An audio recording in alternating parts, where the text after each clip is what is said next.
It might surprise you to learn that over 50% of cars sold worldwide are SUVs, so there's no surprise that every manufacturer is clamouring to release brand new shiny ones. This is the latest. It's an Audi Q2. It's a 5-door hatchback quasi SUV. Comes in 2-wheeled and 4-wheel drive. It's positioned between the A1 and A3 and sits lower than the Q3. So, question is everyone going to buy it like they normally do with Audis, or have Audi missed the mark this time? Only one way to find out.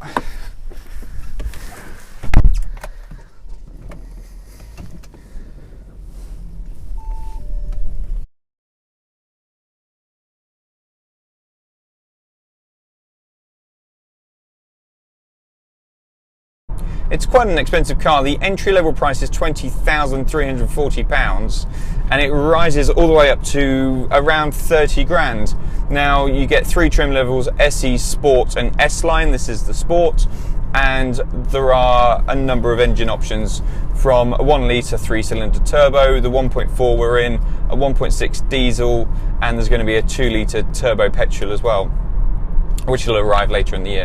Audi believe that this model will be the best seller. It's the 1.4 litre petrol and it's in sport trim. So with sport trim, you get sport suspension, you get nice sport seats, you get 18-inch alloy wheels, a leather steering wheel, and a few other nice gadgets. The engine is a 1.4 litre 4-cylinder with a turbocharger on it, and it's pretty responsive. If you get the revs up above 2,000 RPM, it will really shift, and that's in every gear. Below that, it's a little bit lethargic and takes a while. There's a pause, there's a, oh, do I really have to? But as soon as that 2,000 rev mark is hit, it'll pull all the way through to 6,000. So it's a very flexible, it's a very usable engine, and it makes it a pretty swift car.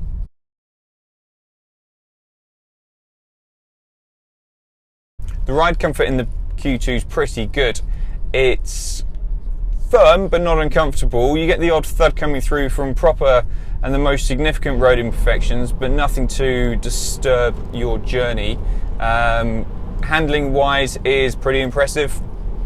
There's an initial body roll as you turn into a corner, a little bit like when you take a stance and you change foot, you plant your weight on your other foot. It's a similar thing, but once that weight shift's happened, it doesn't roll, sticks to the corner. It's actually very chuckable. Because the Q2 is quite squat, it's got a low roof line and it's quite wide. It feels more stable than certainly a Q3, which feels a little bit top heavy, a little jelly-like. So it's quite reassuring from that point of view when you're driving, and I think it allows you to drive harder and push on a little bit more than you could in a Q3, making this more fun to drive. So powering this is the 1.4 litre 4-cylinder petrol engine. It develops 148 brake horsepower and is meant to return around 50 miles per gallon. Although I'm getting nowhere near that, I'm in the 30s at the moment, but I have been driving it pretty hard. The engine sounds quite lightweight. There's no real grumble to it. There's no meaty exhaust note, but it's powerful enough. You've got to get the car over 2,000 revs per minute for it to really start to take off. It will then pull through to 6,000 revs per minute, and it makes it very usable. It's easy to overtake, and it makes the Q2 feel pretty swift. Connected is a 6-speed manual gearbox, which is pretty slick, and a light clutch pedal. So the overriding thought and feeling is that the Q2 becomes a very easy car to drive. You jump in, it's not complicated, it's comfortable, and you can just get going. So it comes in either front wheel drive or quattro all wheel drive, depending on which engine you go for and which trim level. This is the front wheel drive, and it's not a slippy day today. It's 8 degrees, but there's no ice, there's no wet roads, but the grip is tenacious. This steering is fantastic, turns in really well. There's no obvious understeer. So that quattro system has really got a lot to prove itself for why you would need it over this front wheel drive car. The engine's quiet, which means as you're cruising along, it settles down and provides quite a nice, quiet, peaceful ambience. There's not too much road noise or tyre noise. Suspension noise again isn't really present. You do get a little bit of wind buffeting, but it's not going to ruin the ambience of this interior. The one thing I have noticed is there's a very tiny metallic rattle, almost like a ring, like a little fairy is standing in the engine, and every time you press the accelerator, it rings a little bell. I don't know if that's a problem with this car, or whether that... I've not experienced it before in the 1.4 litre engine, which I've driven in the A3, but it's a little bit annoying. So in here, it's very typically Audi. You'd recognise this if you've been in any Audi over the last few years. It's got these very pleasant toggle buttons across the dash, which control your drive select mode, where you can choose between comfort and sport settings. You've got your traction control and your button to raise and lower the sat-nav system. Everything's laid out very cleanly. I've got a nice small leather wrapped steering wheel, clean dials, and Audi's virtual cockpit is available as an optional extra. I've got nice sports seats here giving me good lateral support. They're also comfortable. These are leather wrapped. Visibility around's good. I'm sitting higher up as you'd expect in a SUV.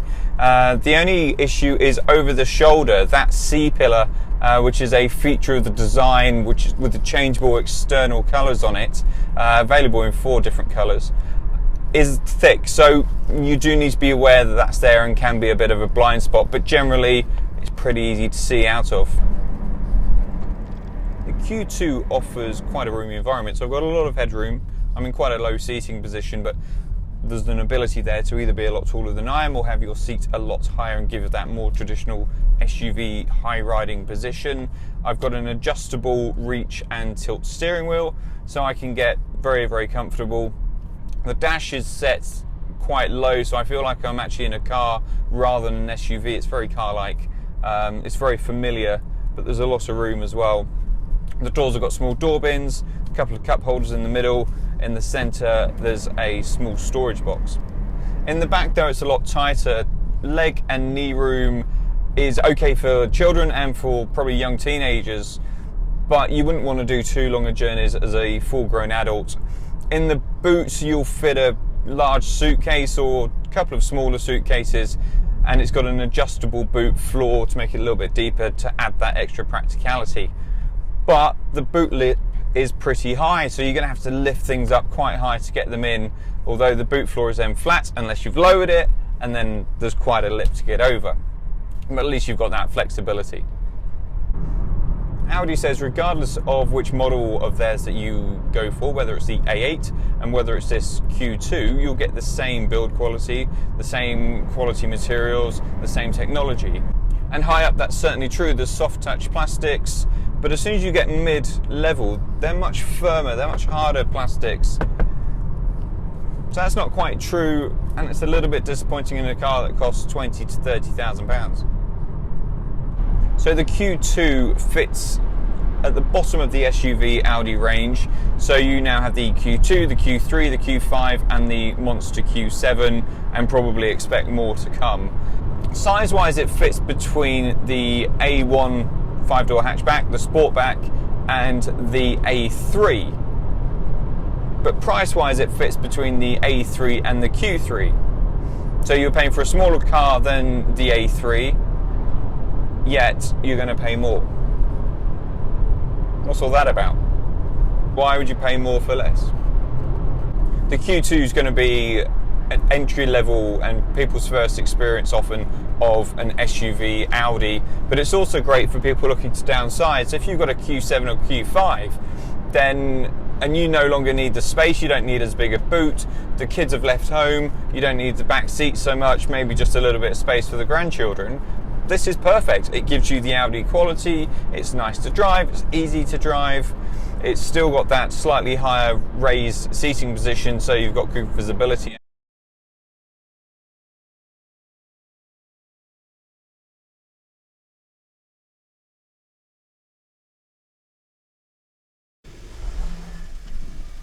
So what's the final outcome? Well, have Audi missed the mark? not on your Nelly. It's going to sell in bucket loads. It's a very capable, very likeable car. It's easy to drive. It's practical. Okay, it's smaller than the others. Is it the first compact SUV? I'm not so sure. I think it's got a lot of competition out there, but I think it'll get a lot of fans as well.